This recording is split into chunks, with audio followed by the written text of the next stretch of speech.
Hello everyone, I am Ruchi, your maths teacher teaching you maths. Class 10 का chapter 1 चल रहा है हमारा. हम एक्सरसाइज 1.1 का क्वेश्चन नंबर 6 और 7 आज लेने वाले हैं. इसमें दो सेट्स दिए हुए हैं आपको. First set is 7 multiplied by 11 multiplied by 13 plus 13, right. Gives कि आपको ये शो करना है कि आर कंपोजिट नंबर्स, कि explain why this two sets of number are composite numbers. उससे लिए पहले हम समझते हैं कि प्राइम नंबर्स क्या है और कंपोजिट नंबर्स क्या है. 3 इज़ अ प्राइम नंबर. तो why 3 is a prime number? Because उसके दो ही फैक्टर्स हैं कि 3 and 1, right. 3 and 1 number itself, और 1 के अलावा उसका और कोई फैक्टर नहीं है. 8 को हम लें, 8 is a composite number. Why 8 is a composite number? It has various factors other than 8 and 1. 8 and 1 तो इसके फैक्टर्स हैं, उसके अलावा भी और उसके फैक्टर्स हैं. 4 एंड 2, 4 को अगर हम फर्दर प्राइम्स में डिवाइड करें तो 2 multiplied by 2 multiplied by 2, right. तो ये 8 के प्राइम फैक्टर्स हो गए. या यूँ कहो कि उसके जो फैक्टर्स हैं 8 और 1 के अलावा और भी नंबर्स हैं. कौन कौन से? 4 एंड 2. तो बस आपको इसमें यही बताना है कि इसमें जो है कि prime factors in number itself और 1 के अलावा और भी दो नंबर्स हैं. यही आपको इसमें शो करना है, राइट. तो ये हम शो करेंगे. तो सबसे पहले इसमें क्या करेंगे, हम 13 कॉमन आ रहा है तो हम इसमें 13 को कॉमन ले लेंगे. क्या बचा? 7 मल्टीप्लाइड बाई 11. 13 कॉमन ले चुके हैं इसलिए नहीं आएगा, और ये 13 बन जा 13. यहाँ पे हम 1 ले लेंगे. This will gives you 13, right. 7 11 जा 77 प्लस 1. तो दिस इज़ 13 मल्टीप्लाइड बाय 78. अब देखो ये जो पूरा नंबर है इसके अलावा भी इसके 13 इसका फैक्टर है, 78 इसका फैक्टर है, 1 तो उसका हो गई.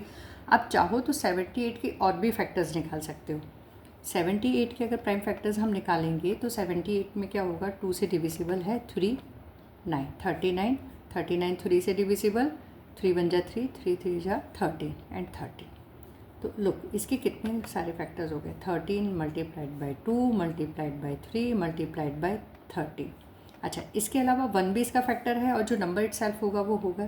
तो दैट्स वाई हम कह सकते हैं कि इसके 2 से ज़्यादा फैक्टर है नंबर इटसेल्फ और 1 के अलावा, इसलिए ये एक कंपोजिट नंबर है. पर दोनों का 2 क्वेश्चन हैं इसलिए 2 पार्ट है, तो दोनों का हम आंसर साथ में ही लिख देंगे. ये लेट्स कि ये इसका ए पार्ट है. नेक्स्ट पार्ट हम बी पार्ट ले लेते हैं. This is 7 multiplied by 6 multiplied by 5 multiplied by 4 multiplied by 3 multiplied by 2 multiplied by 1 plus 5. अब यहाँ पे आपको फोकस करना है प्लस के साइन पे. प्लस के साइन के पहले और बाद में जो नंबर्स हैं उसमें से कौन सा नंबर कॉमन आ रहा है. तो जैसे इसमें 13 कॉमन था, दोनों 2 टर्म्स हो गई. एक 1 is this one, 1 is this one, तो 13 आपने कॉमन लिया था. यहाँ पे आप देखेंगे तो 5 यहाँ पे भी है, यहाँ पे भी है, तो हम इस 5 को कॉमन ले लेंगे. तो here is 5. 7 multiplied by 6 multiplied by 4 multiplied by 3 multiplied by 2. 5 common आ चुका है. अच्छा, मल्टीप्लाइड बाई 1 लिखने का मतलब नहीं है, प्लस 5 बन जा 5. अब 6 4 जा 28, ठीक है. 3 2 जा 6, 6 7 जा, अब यहाँ पे क्या नंबर आ गया? 6 4 जा 24, 6 4 जा 24 और 3 2 जा 6, 6 7 जा 42. इसको हम मल्टीप्लाई कर लेते हैं. 4 2 जा 8, 2 2 जा 4, 4 4 जा 16, कैरी 1, 4 2 जा 8 प्लस 1 9. This is 1008, right. तो 5 मल्टीप्लाइड बाई 1008 प्लस 1. तो 5 मल्टीप्लाइड बाई इसका सम क्या हो गया? 1009. तो इस नंबर के हम देखें तो ये 2 फैक्टर्स तो हैं, इसके अलावा नंबर 1 होगा इसका फैक्टर, और क्या होगा? ये जो नंबर पूरा इसका प्रोडक्ट है वो. तो मोर देन 2 फैक्टर्स हो गए. तो अब इसके आंसर में हम लिखेंगे, सिर्फ आपको एक सिंपल सी एक लाइन लिखनी है. बिकॉज बोथ दिस नंबर्स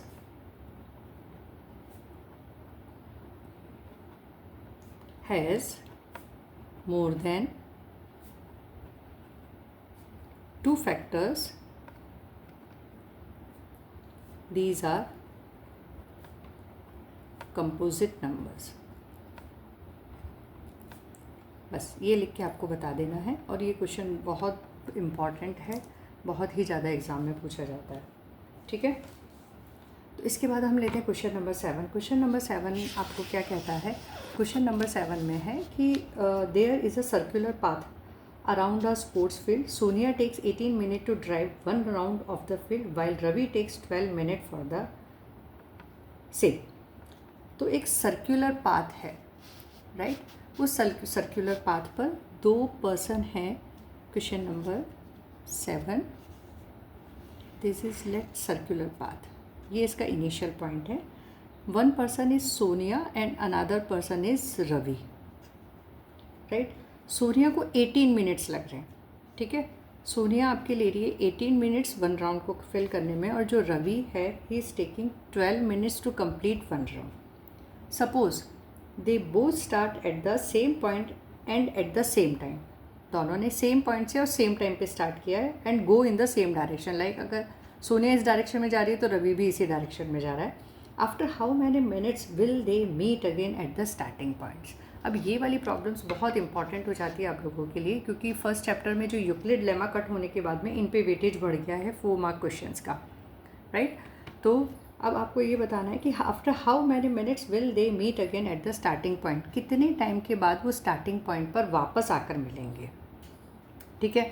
तो अब वो क्या होगा, इन दोनों नंबर का कोई ऐसा मल्टीपल निकलना चाहिए। आपको क्वेश्चन पढ़ के क्या समझ में आ रहा है कि इन दोनों नंबर्स 18 और 12 का ऐसा कोई मल्टीपल निकलना चाहिए जो कि जब जाके वो मिलेंगे, राइट। तो बस आपको इसमें जब मल्टीपल निकालना है तो आप इसमें क्या फाइंड आउट करेंगे, एलसीएम, लीस्ट कॉमन मल्टीपल, तब जाके वो आपस में मिलेंगे, कितने मिनट बाद स्टार्टिंग पॉइंट से वो मिलेंगे। तो जो इन दोनों का कॉमन मल्टीपल होगा, एलसीएम होगा, वो उसका टाइम होगा, ठीक है। तो हम इसको पहले फॉर्मेशन दे देते जो हमें गिवन है कि Sonia takes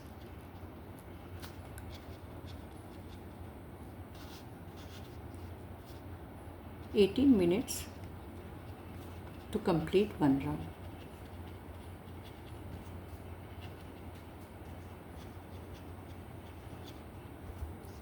While Ravi takes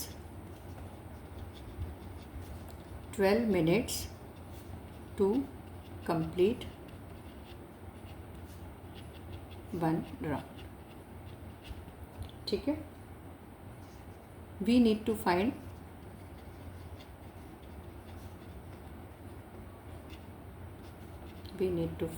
LCM of 18 and 12 to find out कि भाई कितने मिनट्स के बाद मिलेंगे। तो हमने इसका LCM निकाला, तो आपको LCM सिंपल 2 9 जा 18, 3 3 जा 9, 3 1 जा 3, 12।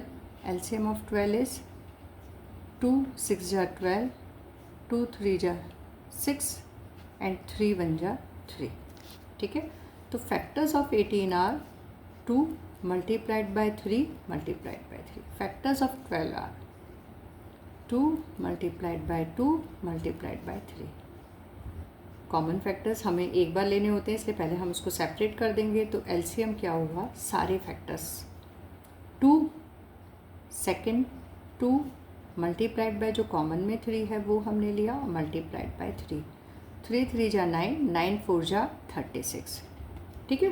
तो सोनिया और रवि कितने टाइम बाद स्टार्टिंग पॉइंट के कितने मिनट्स के कितने टाइम के बाद they will meet again, after 36 minutes.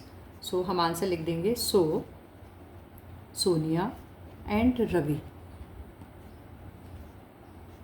Will meet again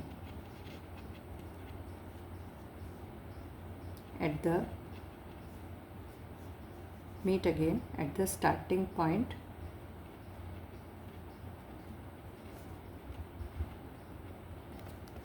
after 36 minutes.